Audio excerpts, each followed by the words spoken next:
How to create an Amazon seller account. Hello everybody, welcome back to my channel. I am Bimo from App Guide, and in today's video I will simply show you how you can create an Amazon seller account. So make sure to watch the video till the end.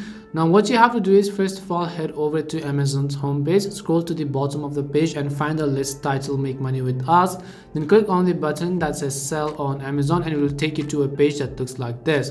Once you do so, you'll need to create an account, or if you're one of 65 million people who's already on Amazon Prime member, log into your account using the link right over here. Once you do so, if you're someone who likes to separate business and personal emails, you may want to use different email than the one associated with the Amazon Prime account. Now after you fill in all of the details over here, if you're setting up your seller account as an individual, use your name and tax identification information, otherwise stick with your business name and information. And once you've entered this information, Amazon will ask for your business address, and this is also the page where you'll enter the unique display name for your business that everyone on Amazon will see. Now Amazon will also let you know if the name has already been taken, and Amazon will then ask you for a billing period, so you'll need to whip that out internationally recognized credit card and banking information. And once you're on the screen, they'll verify the selling plan that you chose. You'll see here that I have selected a professional plan. Since you're setting up a FBA account, make sure to check the box. And one of the last steps in the setup process is entering your tax information.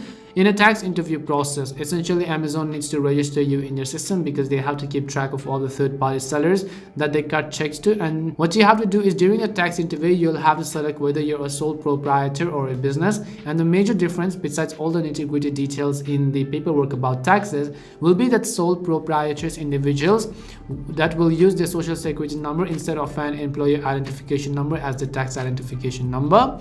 Now Amazon validates and provides you with a W-9 form pretty quickly after you've submitted your information. And the last step in setting up your seller account is providing general information about your product, but this is optional. You can skip it and fill out at a later time. And after these steps are completed, your seller account is all set up, and that's all it takes to make an Amazon seller account. We hope the video was really helpful, and if it did help you, then make sure to leave a like and subscribe to our channel. If you've got any more questions, feel free to leave them down. Thank you very much for watching, and see you soon in our next video.